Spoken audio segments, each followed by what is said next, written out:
Que el Señor les bendiga, mis hermanos. Empecemos este año con la fortaleza del Señor, confiando en Él, descansando en Él. Estamos en el mejor lugar, ¿sí? En su casa de oración, buscando el rostro de nuestro Dios, exaltándole, orando también. Su iglesia tiene que estar orando, tiene que estar orando. Y ahora vamos a estar compartiendo la palabra del Señor.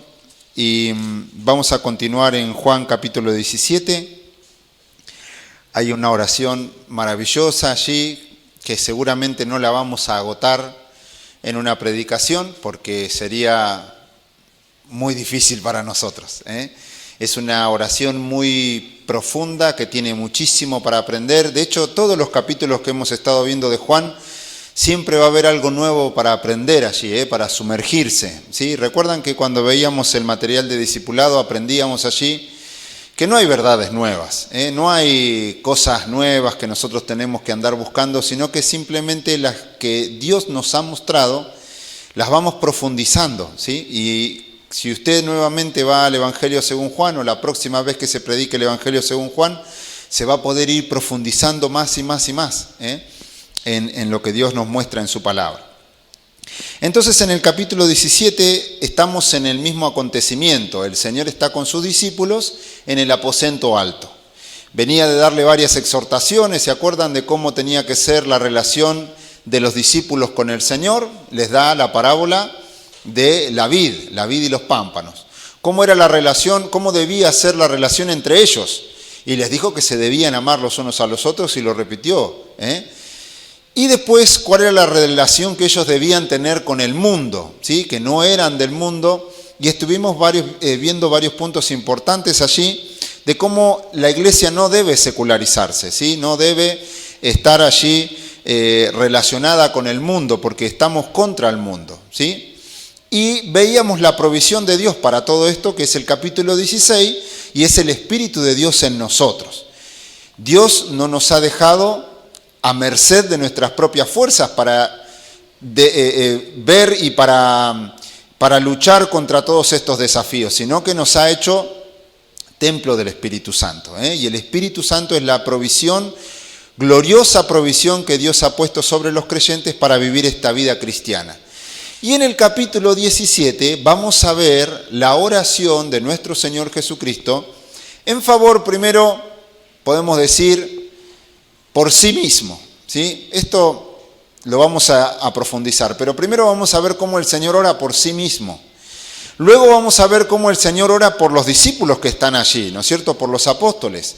Y en tercer momento vamos a ver cómo el Señor ora por nosotros, una oración que nos alcanza hasta nosotros en este tiempo. Por eso es muy importante lo que vamos a compartir hoy. Vamos a leer los primeros 5 versículos del capítulo 17, dice: estas cosas habló Jesús y levantando los ojos al cielo dijo: Padre, la hora ha llegado, glorifica a tu Hijo para que también tu Hijo te glorifique a ti, como le has dado potestad sobre toda carne para que dé vida eterna a todos los que le diste. Y esta es la vida eterna, que te conozcan a ti, el único Dios verdadero, y a Jesucristo, a quien has enviado.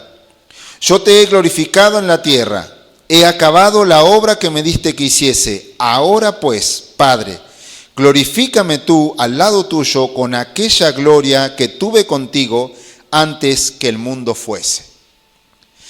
Notemos que nosotros dijimos que acá Jesús ora por sí mismo, pero no es una oración egoísta, ¿sí? ¿Por qué ora Jesús? Ora porque su Padre sea glorificado. Ora porque Dios sea honrado, sea loado. Dios el Padre merece recibir de nosotros todo el honor, toda la exaltación. ¿Se acuerdan que el Señor también les había dicho a los discípulos: ustedes están para que lleven fruto y sean así mis discípulos y de esta manera glorifiquen a vuestro Padre que está en los cielos? Jesucristo también en toda su vida, en todo su ministerio terrenal, buscó glorificar al Padre. ¿De qué manera glorificó al Padre? En la obediencia. Cuando un hijo obedece a sus padres, está honrando a sus padres. Cuando un estudiante saca buenas notas y muestra que está progresando, que está aprendiendo, está honrando a su maestro. El maestro se siente contento y feliz que el estudiante está aprendiendo. Y así nosotros también, como hijos de Dios, honramos a Dios, le damos gloria cuando obedecemos a Dios. El nombre de Dios es glorificado, Dios es loado, Dios es exaltado. Y Cristo estaba mostrando en todo su peregrinaje, recuerdan cada una de las fiestas en las que lo veíamos, cada uno de los ritos, cada una de las actitudes, de las respuestas, mostraban una completa obediencia del Señor a la palabra de Dios y a su Padre Celestial. Él estaba terminando la obra que Dios le había encomendado. En el seno trinitario, en el acuerdo trinitario entre Dios el Padre, Dios el Hijo y Dios el Espíritu Santo, se había determinado la obra de redención para la humanidad. Jesucristo venía a cumplir esa misión. La cruz era lo que lo esperaba a Jesucristo. Muchos de nosotros podríamos pensar humanamente, ¿no es cierto? Bueno, si algo malo nos espera, eso será la gloria que debemos esperar. Eso será lo bueno que debemos esperar. Bueno, aquí Cristo dice que la hora había llegado. La obra estaba llegando a su final. ¿Y saben qué era lo que le aguardaba al Señor? Préstenme atención a mí. ¿Qué era lo que le aguardaba a Cristo? La cruz, mis hermanos. La cruz era la entrada a la gloria con la que Dios le iba a coronar, como esa gloria con la que estuvieron desde antes de la fundación del mundo. Era necesario la cruz para que Dios cumpliese esto que Cristo le está pidiendo al Padre: glorifícame con aquella gloria que tuve contigo desde antes de la fundación del mundo. Pregunta, ¿Dios cumplió con esto? ¿Dios cumplió con este pedido de Jesucristo de ser glorificado? Bueno, vamos a ver qué dice la carta a los Filipenses, que ilustra allí todo el progreso del ministerio terrenal de nuestro Señor Jesucristo en obediencia, mostrándole a Dios el Padre cómo Él le amaba haciendo su voluntad y cómo Él cumple todo lo que estaba, toda la misión, todo el encargo que se había acordado respecto de Él. En Filipenses capítulo 2,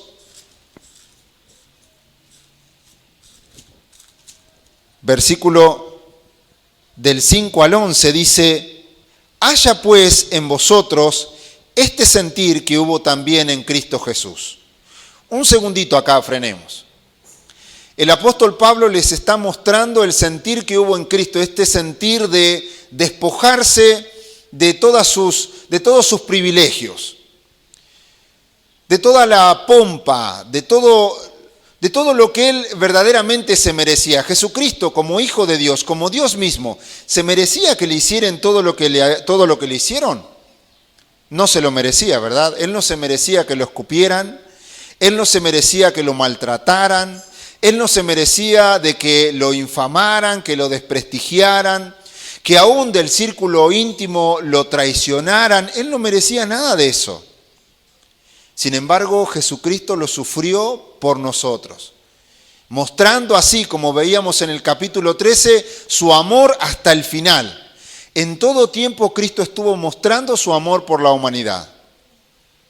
Esa es la manera en la que Dios muestra el amor que tiene para con toda la humanidad, en lo que Cristo hizo en favor de nuestras vidas. Ese es el sentir que debe haber en nosotros, el sentir de despojarnos de cualquier privilegio o de cualquier derecho que nosotros pensemos tener.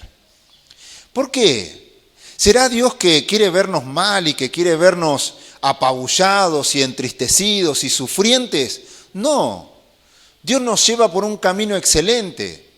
Dios tiene un propósito glorioso con nuestras vidas. Pero este es el sentir que debe haber en nosotros como hijos de Dios. Así como Cristo padeció en la carne, nosotros también debemos armarnos del mismo pensamiento. Esto es lo que dice el apóstol Pedro. ¿Por qué? Porque el mundo nos aborrece. porque el mundo está contra nosotros, porque el mundo no nos ama, porque no ama a Dios. Entonces, ¿cómo nos van a tratar en la escuela si nosotros amamos a Cristo? Nos van a tratar mal, no nos van a querer. Pero nosotros, sufriendo de esta manera las cosas que nos puede llegar a hacer el mundo, estamos amando a Dios. El amor de Dios se perfecciona en nuestras vidas. Así como Cristo mostraba su amor al Padre en suma obediencia, en total obediencia, a pesar de que los mismos de su nación, sus mismos parientes lo desprestigiaban, sus mismos hermanos, imagínense ustedes, los mismos hermanos maltrataban mal a Jesús. Sí, los mismos hermanos maltrataban mal a Jesús. No lo querían. Versículo 6, el cual, hablando de Cristo, siendo en forma de Dios, no estimó el ser igual a Dios como cosa que aferrarse, sino que se despojó a sí mismo, tomando forma de siervo, hecho semejante a los hombres, y estando en la condición de hombre, se humilló a sí mismo, haciéndose obediente hasta la muerte y muerte de cruz. Hay un predicador que dice que estos primeros 5 versículos que leímos de Juan, capítulo 17, es la rendición de cuentas de un siervo. Como que Cristo, en su actitud de siervo, Él vino, se hizo hombre, en esa condición de hombre se hizo siervo. Vino a servir. ¿Recuerdan cuando le lavó los pies a los discípulos? En todo momento Él muestra el servicio, aún a aquellos que le habían de traicionar. Cristo muestra el ejemplo de servicio. Este es el sentir de Cristo, de servir, de darse por completo. Y esto que veíamos en los primeros versículos también puede ilustrarse como un acto de rendición de cuentas. Jesucristo dándole todo el resumen de su tarea a Dios el Padre, de cómo lo había hecho para dar gloria a su Padre. Pero el texto sigue leyendo porque lo que nos estamos preguntando sobre este primer punto es cómo Dios contestó a Cristo esta oración. Dice, por lo cual Dios, versículo 9, por lo cual Dios también le exaltó hasta lo sumo y le dio un nombre que es sobre todo nombre, para que en el nombre de Jesús se doble toda rodilla de los que están en los cielos y en la tierra y debajo de la tierra, y toda lengua confiese que Jesucristo es el Señor, para gloria de Dios el Padre. Dios otorgándole a Cristo todo lo que Él se merece, todo el honor, por cuanto Él sufrió hasta lo sumo, por cuanto Él derramó su vida, por cuanto Él en esta obra de darse por completo venía a mostrarnos cómo es Dios el Padre. Él viene a cumplir, además de esa misión gloriosa por la cual nosotros somos salvos, de morir y de resucitar, también viene a hacer la exégesis de Dios, viene a mostrarnos cómo es el Dios invisible, cómo es su carácter, cómo es su grandeza, cómo es su bondad, cómo es su amor. Ahí el Señor tiene todos los likes. Él se lleva todas las medallas, todos los honores, porque Cristo viene a mostrar, viene a revelarnos a Dios el Padre. Qué tremendo, porque Dios así le exalta hasta lo sumo. Le da un nombre que es sobre todo nombre. Y nosotros también aguardamos este otro cumplimiento, ¿no es cierto?, cuando toda rodilla se doble delante del Señor, pequeños y grandes. Todo el mundo ante el soberano, ante el Dios todopoderoso. Hoy algunos se rehúsan, ¿no es cierto? Hay algunos que hoy por hoy se mofan y que hacen alarde de su vana autonomía. Pero la realidad es que todo el mundo estará en el juicio ante el gran trono blanco. Y nosotros, los salvos por gracia mediante la fe, compareceremos todos ante el tribunal de Cristo para recibir las bendiciones. Así como Dios retribuyó a Dios el Hijo, también el Hijo nos dará retribución a nosotros, nos dará las bendiciones espirituales, nos dará aquellos regalos, aquellas recompensas por nuestra tarea. Entonces, para que veamos como punto importante de estos primeros 5 versículos, es que la cruz era la puerta a la gloria, ¿sí? Esto era lo que la culminación de la obra de Dios en Cristo Jesús. no es una oración egoísta. Él busca que el Padre sea glorificado. Él lo glorifica por la obediencia y por la manifestación total del amor de Dios. Y esta es la vida eterna. Fíjense en que hay un punto muy importante aquí para rescatar de estos primeros versículos que nos muestran de qué se trata la vida eterna, porque no es únicamente un tiempo sin principio ni fin. No refiere únicamente a cuestiones temporales, esto es lo que quiero decir, de no tiempo, ¿sí?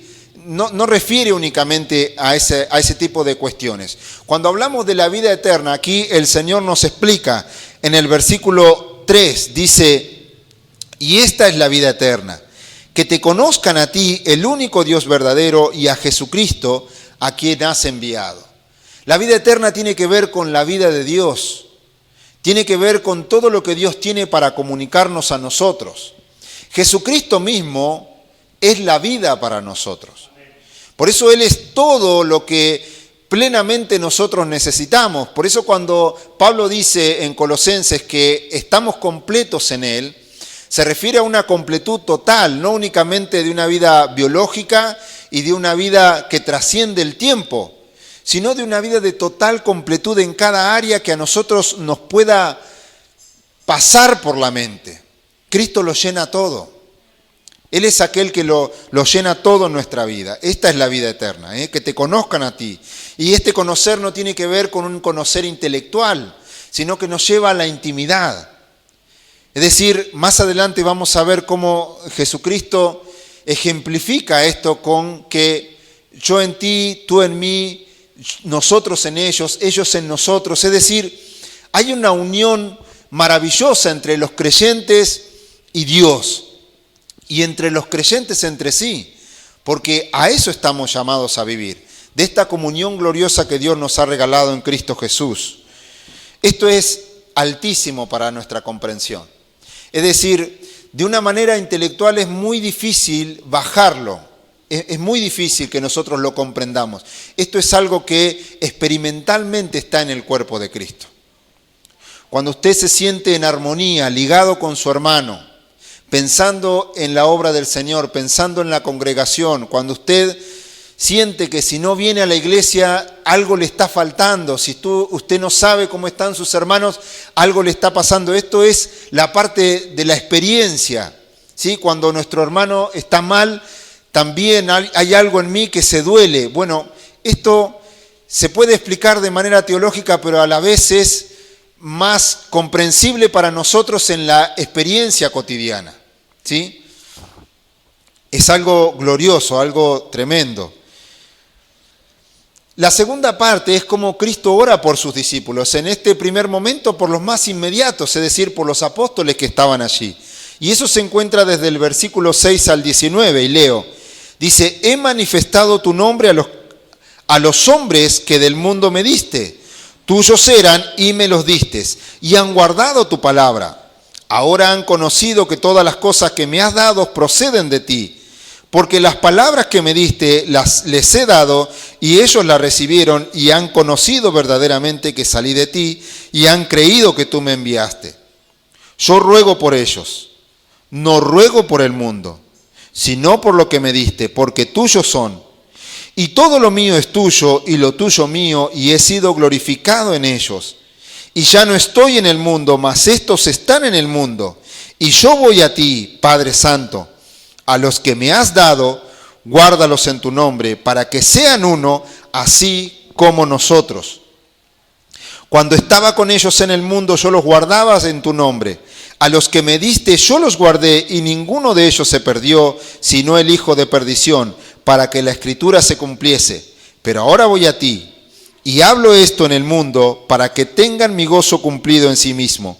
Yo les he dado tu palabra y el mundo los aborreció, porque no son del mundo como tampoco yo soy del mundo. No ruego que los quites del mundo, sino que los guardes del mal. No son del mundo como tampoco yo soy del mundo. Santifícalos en tu verdad. Tu palabra es verdad. Como tú me enviaste al mundo, así yo los he enviado al mundo, y por ellos yo me santifico a mí mismo, para que también ellos sean santificados en la verdad. Notemos estas hermosas palabras que el Señor ora por sus discípulos, por los apóstoles que estaban allí. Lo que se iba a poner terriblemente en duda en los momentos en que Cristo iba a ser crucificado y posteriormente era si verdaderamente este era un enviado de Dios, si verdaderamente Él era el Mesías. Fíjense en la obstinación de Israel constantemente, que pese a la resurrección, ellos iban a seguir encarnizados con que Él no era el Mesías. No puede ser que el Mesías venga a morir. No puede ser que Él venga a dar su vida por el mundo. No puede ser que Él haya sufrido tal contradicción. En un momento, en uno de los concilios allí, un hombre muy sabio dice, mire, si esta obra es de Dios va a permanecer, pero si no es de Dios se va a disipar, así como en la historia habían muchos que se habían levantado diciendo que eran el Mesías. Pero ¿qué pasaba? Eran muertos esos personajes y sus discípulos eran dispersados. Como sucede con todo aquello que no es de Dios. Lo que no es de Dios no permanece.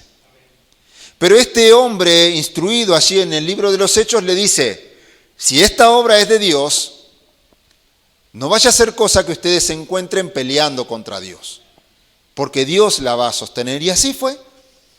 Los discípulos fueron guardados, fueron fortalecidos, también fueron perseguidos, también fueron vituperados, también fueron azotados.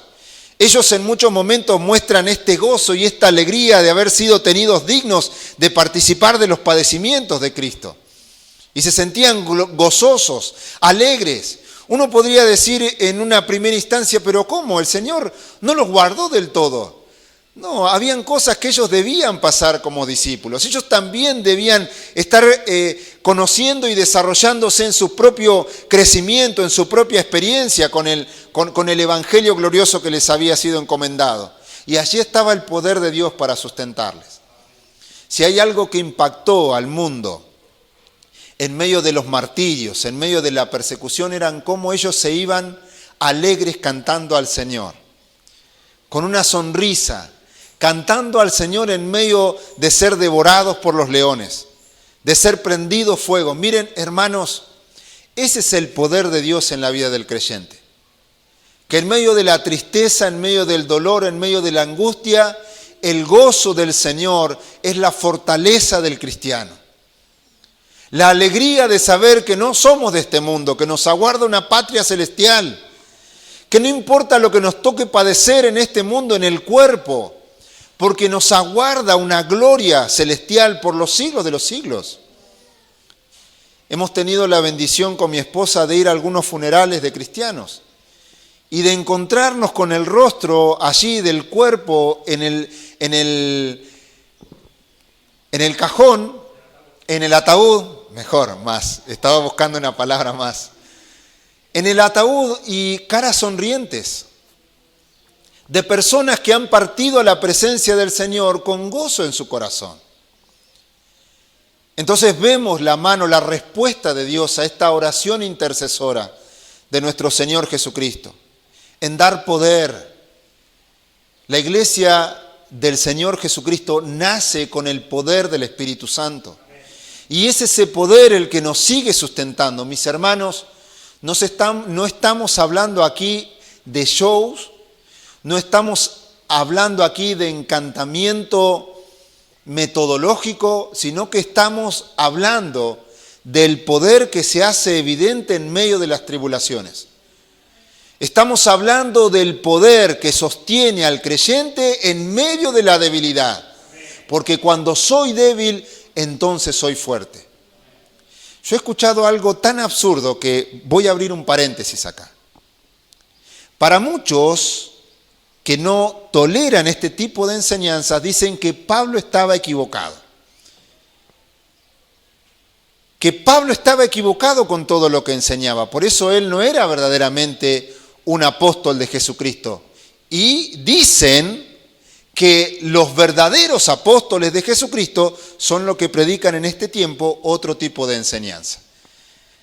que el Señor tenga misericordia. Pero esto lo quiero decir porque a veces esos tipos de enseñanzas se cuelan por nuestros oídos, por la radio, por la televisión, por cualquier hermano allí que le anda rehuyendo a las dificultades, a las persecuciones, a las tribulaciones, y la verdad es que la Escritura nos muestra que es necesario que pasemos ese tipo de tribulaciones, que seamos probados en todo, porque esto terrenal es pasajero, mis hermanos, no es comparable con lo que nos aguarda. Claro, para eso hay que creer, para eso hay que tener fe, una fe genuina, ¿sí? Una fe genuina, como la de Job. Aunque este cuerpo se deshiciere, yo sé que mi Redentor vive, mi Redentor está conmigo, mi Redentor me resucitará, yo estaré con Él. Y para eso hay que creer, mis hermanos. El apóstol Pablo dice palabras similares también. Cristo ora por sus discípulos. Es un ruego de nuestro sumo sacerdote. Y es un ruego constante porque, hay un ruego. El Señor dice, ruego por estos que me diste.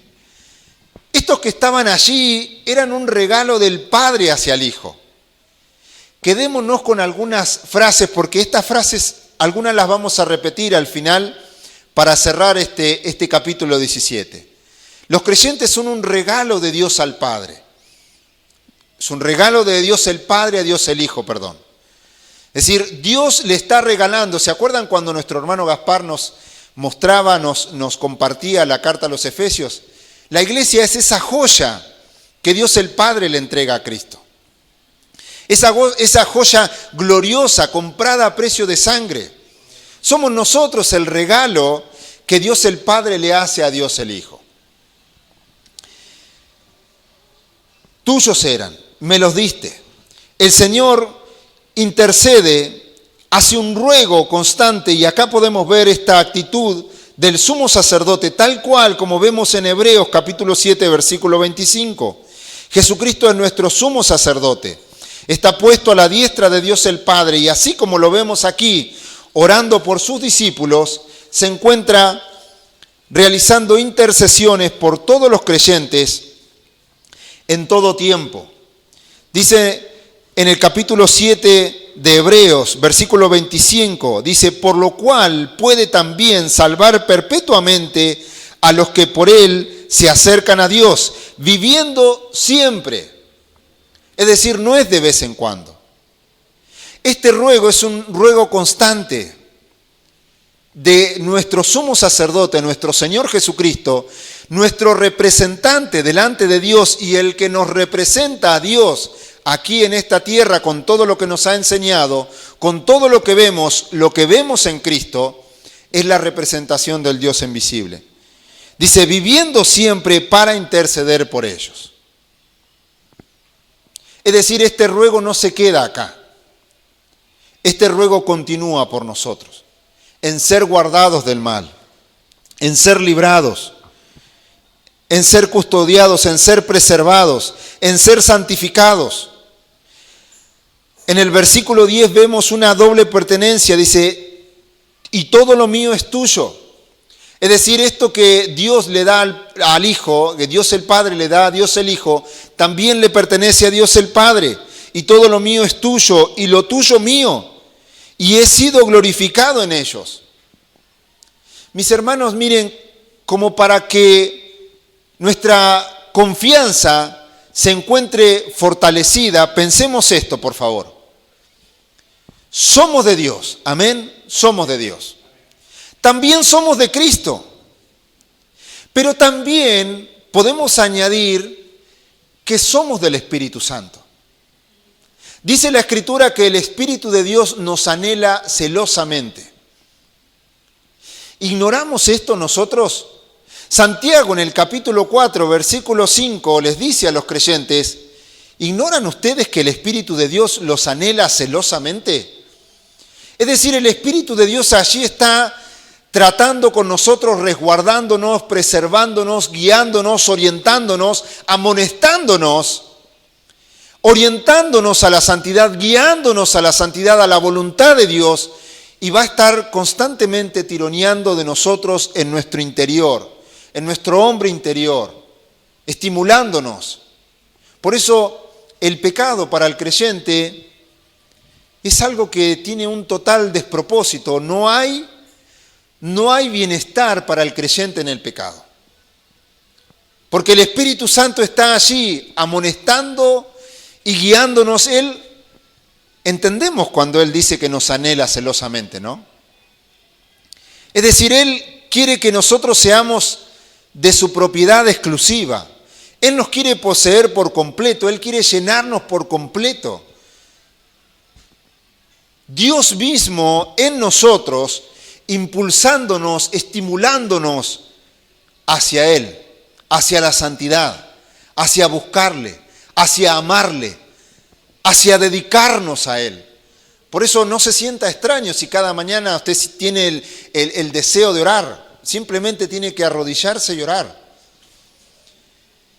Si hay algo en usted que le dice, tenés que congregarte, no podés faltar a la reunión, el Espíritu de Dios lo está impulsando, lo está animando, lo está incitando, lo está excitando a que usted ande en lo que Dios quiere que usted ande. Entonces somos de Dios el Padre, somos de Dios el Hijo y somos de Dios el Espíritu Santo. Él nos anhela celosamente. Aquí hay una triple pertenencia. No somos de la nada. No nos pertenecemos a nosotros mismos. Por eso es también importante para nosotros que la entrada a la gloria para nosotros también nos espera una cruz. A ver, quisiera poder explicar esto un poco.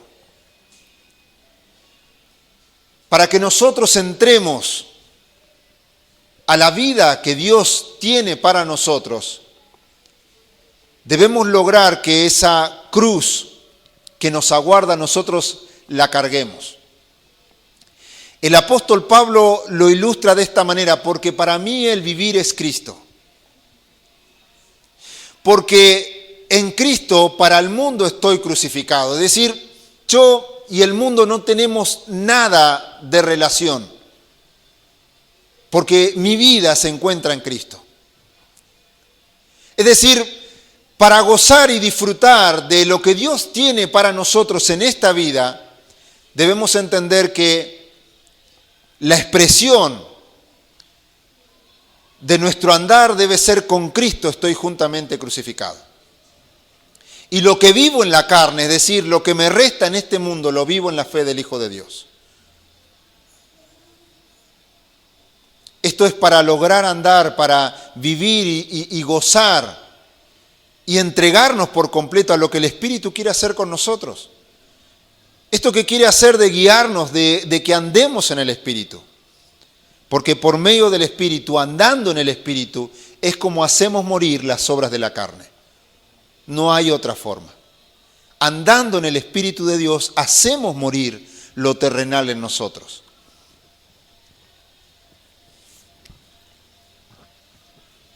Bien, entonces en este punto vemos el ruego constante de nuestro sumo sacerdote por los discípulos de todas las edades, de todos los tiempos, y la pertenencia de la cual nosotros somos esclavos,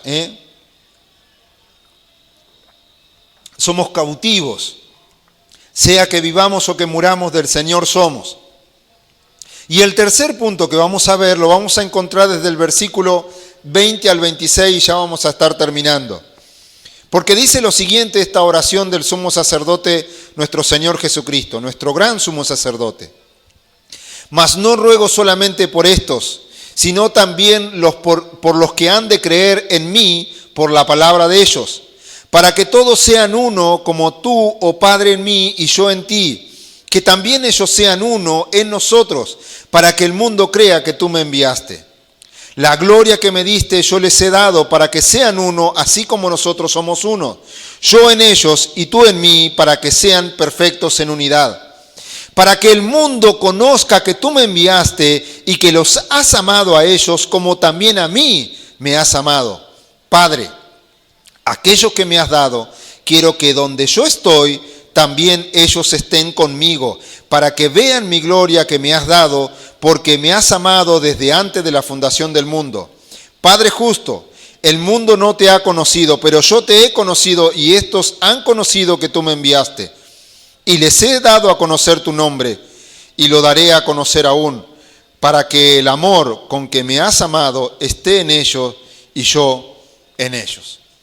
Tremendos estos versículos para nosotros, mis hermanos. Aquí la oración se extiende y nos alcanza a nosotros, a la iglesia de nuestro Señor Jesucristo. Este ruego sigue operando para nosotros, por si hay alguna duda, ¿no es cierto? Lo repite el Señor, no solamente por estos que están aquí conmigo, ruego también por aquellos que han de creer. Notemos también este punto importante. No hay otra manera de entrar al reino de Dios, no hay otra manera de entrar a la gracia que es en Cristo Jesús, si no es por la palabra de Dios, por el mensaje de Dios, por el evangelio de nuestro Señor Jesucristo. Ellos han creído, los que creerán va a ser por la palabra que ellos compartirán. Es decir, los apóstoles tenían una misión importantísima. Es la que nosotros debemos tomar y entregar a las generaciones venideras. Es lo que Pablo le recomendaba a Timoteo, a Tito, lo que has oído, lo que nos han enseñado, de lo cual hemos sido participantes. Eso debemos tomar y entregárselos a los demás. Y por medio de eso nosotros creemos en nuestro Señor Jesucristo. Cristo ora por su iglesia. Pero también hay un punto muy importante aquí que tiene que ver con la unidad. Respecto de esto hay muchísimo para decir, pero notemos que hay un énfasis en la unidad trinitaria. Como tú, oh Padre, en mí, yo en ti, así nosotros debemos ser uno. Y notemos que en Cristo, en Dios el Padre y en el Espíritu Santo, hay cosas que se comparten, hay cosas que son de la misma manera, pero también hay otras cuestiones que marcan la diferencia. Es decir, podemos observar que hay tres personas. Podemos observar que hacen distintas tareas o cumplen distintas funciones. Esto quisiera que por un momento lo llevemos a la iglesia, al cuerpo de Jesucristo. El apóstol Pablo pregunta, dice, ¿son todos ojos? ¿Son todos oídos? ¿Hablan todos en lengua? No, pero estamos todos completos, estamos todos bautizados por un mismo espíritu. Es decir, hay cuestiones que nos unifican, que nos hacen uno solo. Estamos en un solo cuerpo, somos bautizados por un mismo espíritu, tenemos un Dios y Padre. Es decir, hay algo que nos hace miembros los unos de los otros. Somos uno en Jesús. Pero también hay particularidades que le dan a cada uno distintas tareas, distintas funciones. Es decir, no todos hacemos lo mismo y no todos estamos puestos para las mismas tareas o con la misma misión. Pero somos uno. Es decir, hay cuestiones duras, fundamentales, que nos unen. Y hay otras en las que tenemos libertad en Cristo para servir a Dios. No todos servimos a Dios de la misma manera, pero todos estamos unidos en cuestiones fundamentales. A ver, yo quisiera que acá prestemos una atención porque nos podemos ir también al lado de los tomates, ¿no? Como que acá todo vale, como que, bueno, estamos en la total libertad y como Dios me eligió a mí también, yo puedo decir y hacer lo que se me antoja, y esto es también un error. Esto es un error. Pensar de que porque como Cristo me salvó y Dios a mí me ha dado algo de parte de Él, tengo exclusividad para hacer lo que a mí me parece, es un error. ¿Por qué? Porque hay cuestiones que son centrales, que nos unen, que son fundamentales, de los cuales si nos apartamos de eso, ya no hay diversidad que nos pueda estar teniendo en comunión. No hay manera, no hay forma. Es decir, esa diversidad se está poniendo por encima de aquello que nos une. Y no debe ser así, mis hermanos. Debemos entender que hay cuestiones básicas, centrales y fundamentales para nosotros. Después hay distintas tareas que nosotros podemos realizar, pero todas siempre regidas por lo mismo, ¿sí? Siempre preservadas y estipuladas por lo mismo. Hay una vocación de la iglesia de todas las edades. Es decir, hay una dignidad que nos sostiene, que nos debiera ocupar. Y es esto a lo que Cristo nos ha llamado en esta oración. Y la podemos notar también en Efesios capítulo 4, versículo 1. Dice así, el ruego del Espíritu de Dios en el apóstol Pablo. Dice, os ruego que andéis como es digno de la vocación con que fuisteis llamados, con toda humildad y mansedumbre. ¿Es cierto de que somos todos distintos? Es cierto. Pero aquí la manera de andar en esa diversidad es con humildad y con mansedumbre. ¿Por qué? Porque todos debemos estar sujetos los unos a los otros. Vimos el ejemplo en Cristo, sujeto a Dios el Padre. Era distinto, Él podría haber hecho cualquier otra cosa, sí, porque Él es Dios. Pero no obstante a eso, Él mantenía su completa sujeción. Mis hermanos, lo que hemos recibido, lo hemos recibido de un mismo espíritu. Y ese mismo espíritu es el que garantiza, el que preserva la unidad. Os ruego que andéis como es digno de la vocación con que fuisteis llamados, con toda humildad y mansedumbre, soportándoos con paciencia los unos a los otros en amor. Claro que sí, claro que hay un esfuerzo en soportarnos. La ilustración es la siguiente. Observemos el dintel de la puerta. Arriba del marco de esa puerta hay una viga, ¿sí? Esa viga está soportando el peso de arriba, el peso de los tirantes, el peso del techo. Ninguno de nosotros pasamos por ahí y escuchamos que la viga se queje, ¿no es cierto? Está ahí soportando, ¿no? Está allí toda vigorosa, toda fortalecida, porque es su lugar. Tiene que estar allí soportando lo que está encima de ella, lo que está edificando, lo que está... El lugar que Dios le otorgó y allí sosteniendo el edificio, porque Dios lo sostiene y Dios le puso allí. Bien, la tarea del creyente es soportándonos los unos a los otros, así como es el lindel. El lindel no se queja, el lindel no hace mueca, está allí soportando, está soportando. ¿Por qué? Porque lo hace en amor, así como Cristo mostró su amor. Miren, si nos ha soportado Cristo, ¿verdad? Soportándoos con paciencia los unos a los otros en amor, solícitos. Es decir, estar totalmente disponibles, estar totalmente ansiosos, deseosos. ¿De qué? Solícitos en guardar la unidad del Espíritu en el vínculo de la paz. Qué propicio que es este texto para arrancar el año. Porque sin duda, los chispazos, los malos entendidos, las frases que todavía nos siguen resonando, las ideas que a veces nos hacemos de las cosas y nos armamos una telenovela y una película a veces en la cabeza de cómo me miró, de lo que me dijo, de mirá lo que hace, mirá cómo se mueve. Y todas esas cosas, en vez de fortalecernos en el vínculo de la paz, en vez de fortalecernos y animarnos a ser solícitos en guardar la unidad del Espíritu, nos incitan a que hayan desavenencias. Y las desavenencias son para los apóstatas. Las divisiones son para los apóstatas. Porque las cosas se solucionan de una sola manera: ¿qué ha dicho Dios? A la ley y al testimonio. Si no logramos decir conforme a esto, es porque todavía no nos ha amanecido. Es decir, toda discusión, ¿con qué finaliza? ¿Qué ha dicho Dios? Si Dios lo ha dicho, yo lo creo. Y eso me basta.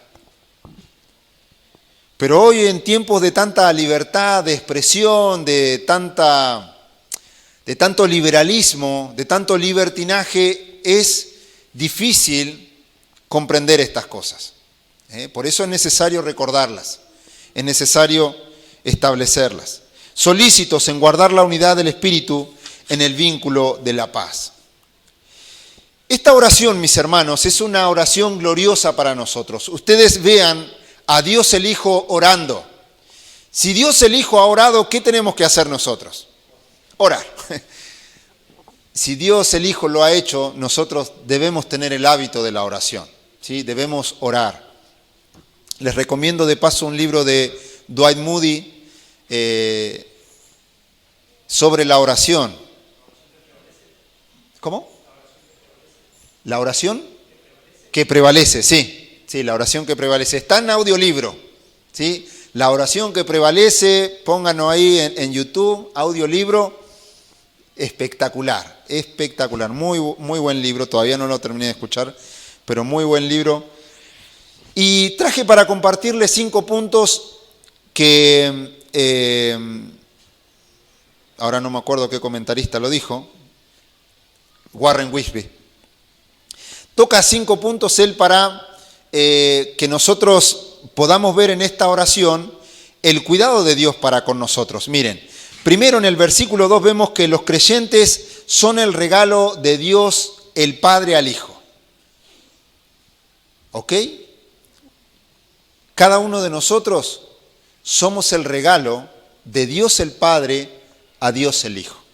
Segundo punto, Cristo concluyó su trabajo, versículo 4. Si la obra que me diste, yo la cumplí, ya está. Nos va a faltar ese punto en donde el Señor va a decir, consumado es. Pero la obra de Cristo está completa, no le falta nada. Esto a los que a veces dicen, no, pero si vos no hiciste tal cosa, si vos todavía no experimentaste, no, mentira del diablo. Cristo hizo todo lo necesario para nosotros. Tercer punto, Cristo cuidó a los suyos mientras estaba en la tierra, ¿verdad? Él dijo, los que me diste yo los cuidé, los guardé, estuvo con ellos, los guardó en los momentos de persecución, en esos 3 años de dificultades y también de bendiciones. Yo los guardé. Pregunta, ¿no nos podrá el Señor seguir guardando? Por supuesto que sí. Él nos cuidó, versículo 12, versículo del 22 y 23. En este punto vemos cómo Cristo nos da de su gloria y de su amor. Es decir, lo que Dios le daría a él, Cristo lo comparte con nosotros. Cristo comparte de su gloria con el creyente, comparte de su amor. ¿Quién nos separará de ese amor? ¿No es cierto? No hay manera de que podamos ser separados del amor de Dios que es en Cristo Jesús. Y quinto, en el versículo 24, Él pidió para que estemos con Él en el cielo. Mis hermanos, qué tremenda tranquilidad que nosotros podemos tener. Somos un regalo para Él. Él oró por nosotros. Él nos guarda, Él nos custodia, Él nos preserva, Él pidió por nosotros y nos encontraremos con Él y le veremos cara a cara, mis hermanos. Oremos y demos gracias al Señor por su obra.